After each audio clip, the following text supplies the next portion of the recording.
નમસ્કાર મિત્રો, વર્લ્ડ ઇનબોક્સમાં આપ સૌનું સ્વાગત. તાજેતરમાં ફેસબુક દ્વારા લિબ્રા નામની ક્રિપ્ટોકરન્સી જાહેર કરવાની જાહેરાત થઈ.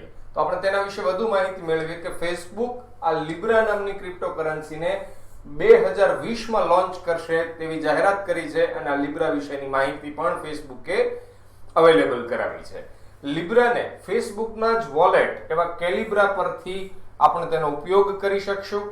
આ લિબ્રા થી શું થઈ શકશે તો કે નાણાંનું આદાન પ્રદાન શક્ય બનશે, વસ્તુની ખરીદી થઈ શકશે અને જે યુઝર છે એટલે કે આપણે લોકો આ લિબ્રા છે તેને ઓનલાઈન લઈ કે વેચી પણ શકશું. ત્યારબાદ ક્રિપ્ટોકરન્સી એટલે શું તો કે આ ક્રિપ્ટોકરન્સી એટલે એક પ્રકારનું ડિજિટલ મુદ્રા છે.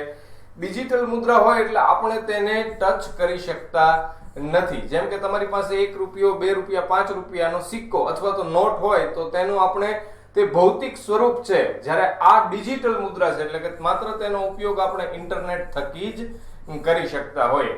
ભૌતિક સ્વરૂપ ન હોય એટલે તે ખરેખર ઉપલબ્ધ હોતી નથી. આપણા મોબાઈલની અંદર કે આપણા લેપટોપની અંદર આપણે તેને લઈ શકીએ અથવા તો આપી શકીએ, એવું કરી શકીએ. જેમ કે અત્યારે ઘણા બધા પ્લેટફોર્મ્સ છે અવેલેબલ છે જેના વિશે તમને થોડો ખ્યાલ પણ હશે. જેથી આ ડિજિટલ મુદ્રા હોવાથી તેને આપણે આભાસી કે વર્ચ્યુઅલ કરન્સી તરીકે પણ ઓળખીએ છીએ. ક્રિપ્ટોકરન્સી માટે એક વિશેષ ટેકનોલોજીનો ઉપયોગ થાય છે. તમે નામ સાંભળતા હશો કદાચ, બ્લોકચેન ટેકનોલોજી. પણ તેના વિશે કદાચ ખ્યાલ ન હોય તો આ લેક્ચરમાં આપણે તેના વિશે પણ માહિતી મેળવીએ.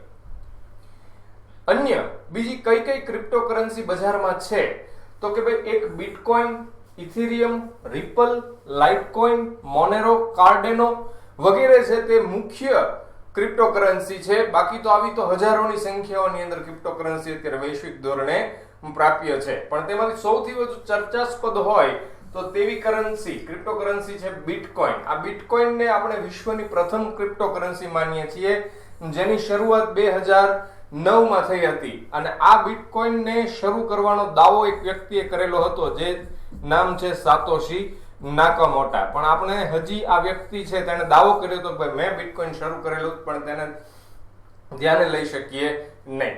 માર્કેટ કેપની દ્રષ્ટિએ બિટકોઇન પછી જો બીજી સૌથી મોટી ક્રિપ્ટોકરન્સી બની હોય તો તે છે રિપલ.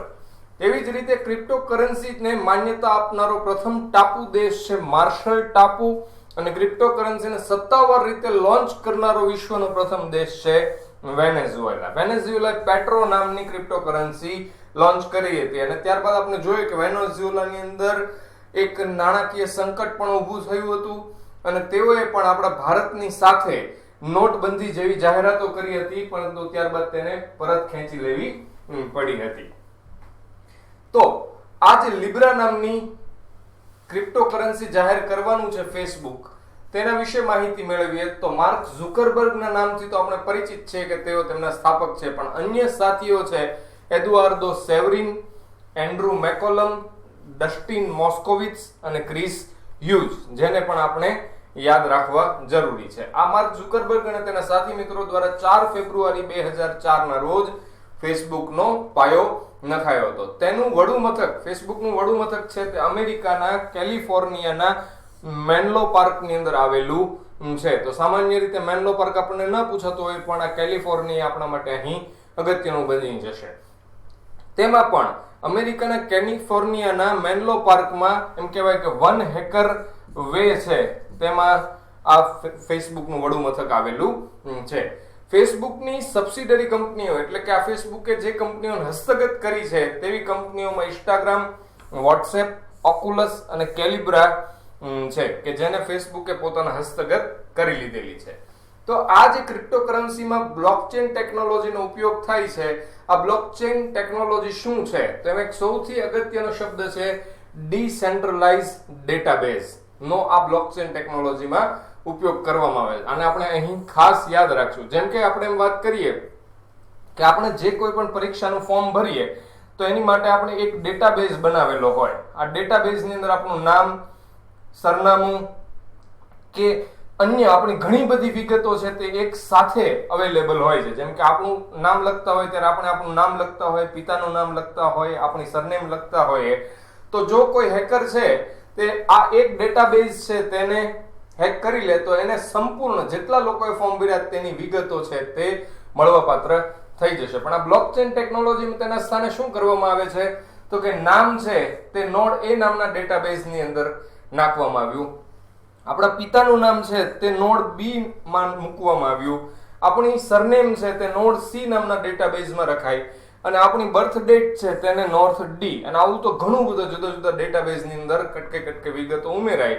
તો હવે જ્યારે એક હેકરે એક ડેટાબેઝને હેક કર્યો તો તેમાંથી માત્ર બધાના નામ જ મળશે. એક ડેટાબેઝ હેક કર્યો તેમાંથી બધાના પિતાના નામ જ મળશે. એટલે આ એક સુરક્ષિત માનવામાં આવતી ટેકનોલોજી છે જે અત્યારે વિકસી રહી છે અને ભવિષ્યમાં આ જ ફ્યુચર બનાવી રહી છે. કારણ કે બેન્કિંગ જેવા ક્ષેત્રોની અંદર જ્યાં વધુ સુરક્ષાની જરૂર પડતી હોય ત્યાં આ બ્લોકચેન ટેકનોલોજી અત્યારે ચલણમાં આવી ગઈ છે. એટલે હેકરે એક સાથે જો વિગત જોતી હોય બધી, તો જેટલા ડેટાબેઝ હશે તે દરેક ડેટાબેઝને હેક કરવા પડશે. આવું શક્ય બનતું હોતું નથી અને તે ટેકનોલોજીની દ્રષ્ટિએ પણ ખૂબ અઘરું મનાય છે. તો આ હતી બ્લોકચેન ટેકનોલોજી જેનો ક્રિપ્ટોકરન્સીમાં પણ ઉપયોગ થતો હોય છે. ત્યારબાદ ક્રિપ્ટોકરન્સી અને ભારત વિશે આપણે વાત કરવા જઈએ તો આરબીઆઈ દ્વારા પણ એવી એક જાહેરાત કરવામાં આવી છે કે આરબીઆઈ છે ભારતની રિઝર્વ બેંક, મધ્યસ્થ બેંક, તે લક્ષ્મી નામની ક્રિપ્ટોકરન્સી જાહેર કરશે. ભારતનું પ્રથમ ક્રિપ્ટોકરન્સી એક્સચેન્જ છે તેનું નામ છે કોઈનોમ અને તે બિલ્ડેક્સ નામની કંપનીએ જાહેર કરેલું છે. બિલ્ડેક્સ છે તે એક પેમેન્ટ ગેટવે છે, જેમ આપણે પેટીએમ છે તેને પણ પેમેન્ટ ગેટવે કહેતા હોઈએ. આપણે લગભગ સરકારી બિલો ભરતા હોય તો તે બિલ્ડેક્સ નામના આપણે પેમેન્ટ ગેટવેનો ઉપયોગ કરતા હોઈએ છીએ. તો આ બિલ્ડેક્સ નામની સંસ્થાએ કોઈનોમ નામનું ભારતનું પ્રથમ ક્રિપ્ટોકરન્સી એક્સચેન્જ લોન્ચ કરેલું છે.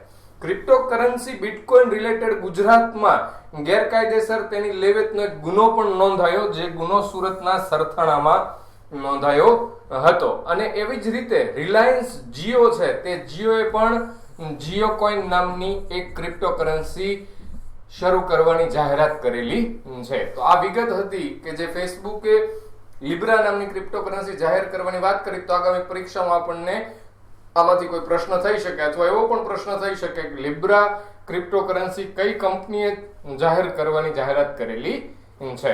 Thank you.